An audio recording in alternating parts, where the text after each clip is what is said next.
In the struggle over civil rights during the 1960s, the country's racial divide was most graphically exposed in the South. But the push for a national transformation brought together people from around the country, with events in the South drawing people from Boston. One example was a campaign in St. Augustine, Florida in 1964.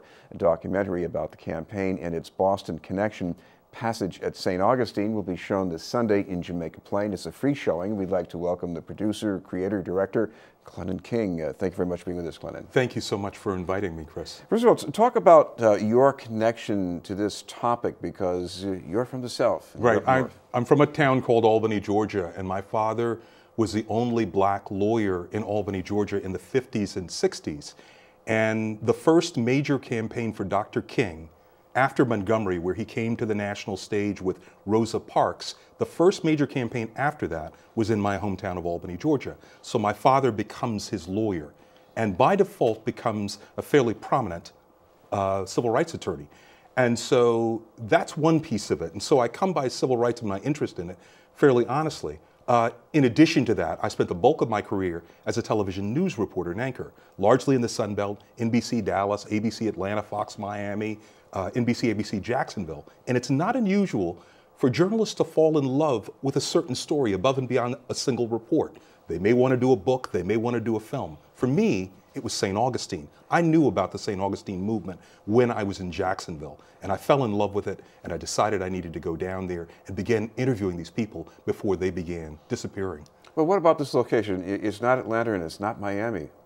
No, and well, I'm not sure where you're going. Well, I guess I'm saying that this is it's an even more provincial, cruder kind of territory. Well, I mean, it's truly, in my view, an American city. It is the oldest city in the country, in the United States, the oldest European settlement, named ironically for an African bishop.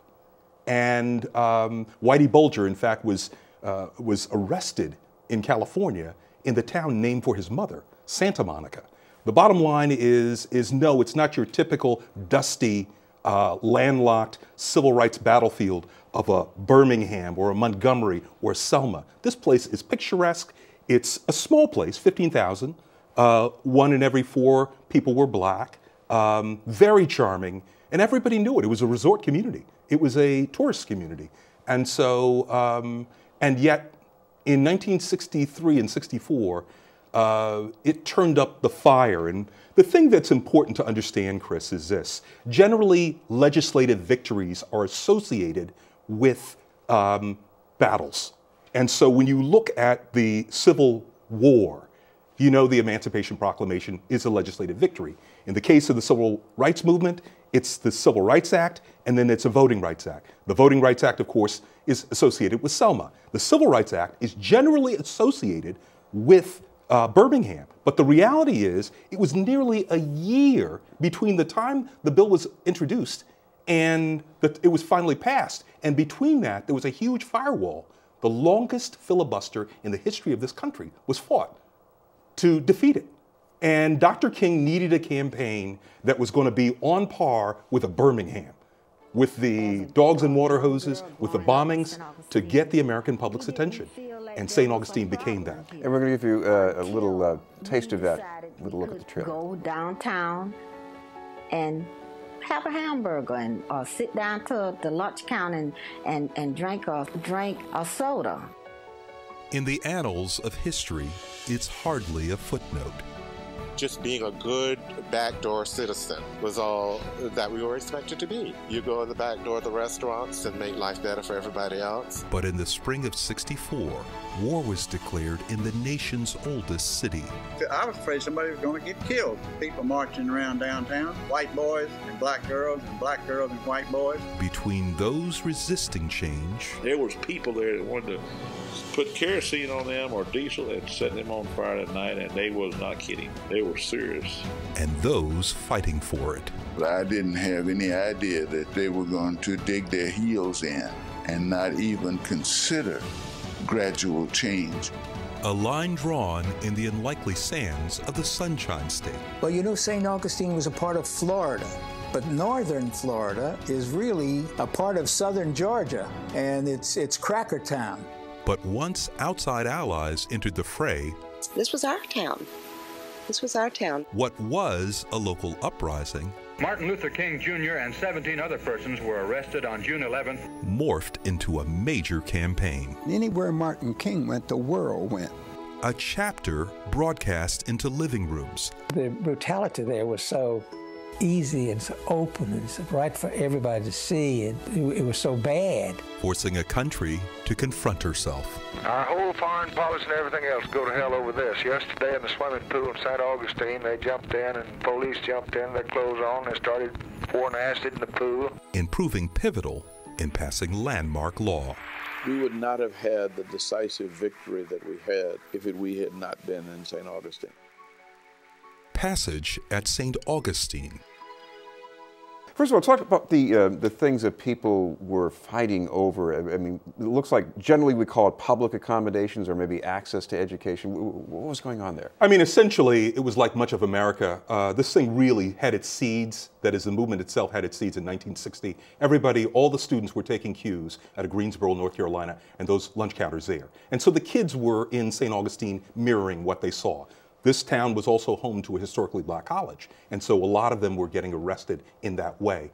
But then something happened. In 1964, 65, the city was preparing for the 400th anniversary of the city, and the JFK administration was about to give $350,000 in tax dollars to an all-white planning committee that black people could neither participate in planning or attend. And there was a black dentist who ran the movement there who wasn't having it. He asked for two things. He asked, number one, to be able to attend the dinner that the vice president was speaking at because the hotel was segregated. So he wanted a group of blacks to be able to do that. And then the second thing was he wanted an audience with the local elected officials. And while they delivered on the first, they didn't deliver on the second. And he couldn't get that because he was, after all, paying their salary as a taxpayer. And it was all because of, again, segregation and the fact that he was black. Now, one of the most dramatic things here was the acid in the swimming pool. Acid in the swimming pool. There was a slave market. You know, one of the episodes was, as you say, the acid in the swimming pool. All the media stayed at one certain hotel. And civil rights strategists like Dr. King were very, very, very strategic and thoughtful. And they wanted to get the media's attention as much as they possibly could and make the nightly news. And so what they did was they had a group of rabbis first try and sit in with a group of black preachers at the restaurant. And then on the other side of the parking lot, there was a swimming pool. And there was a white civil rights demonstrator who had checked into the hotel and had black guests. And they jumped into the swimming pool, and the manager, the owner, got upset and took muriatic acid and poured it in the pool. And interestingly, one of the people who was in that pool lives in Roxbury, lives in Fort Hill. She lives on Cedar Avenue, and she's alive, and she just got an award last week, but she's well known. Her name is Mimi Jones. A lot of people maybe don't know her name, but she's very recognizable, and she's very prominent in the film. Well, growing up in Boston, I remember hearing that the governor's mother, Endicott Peabody's mother, was one of the people arrested in actions down there as well. But why was this so important to people from Boston that they went all the way down there?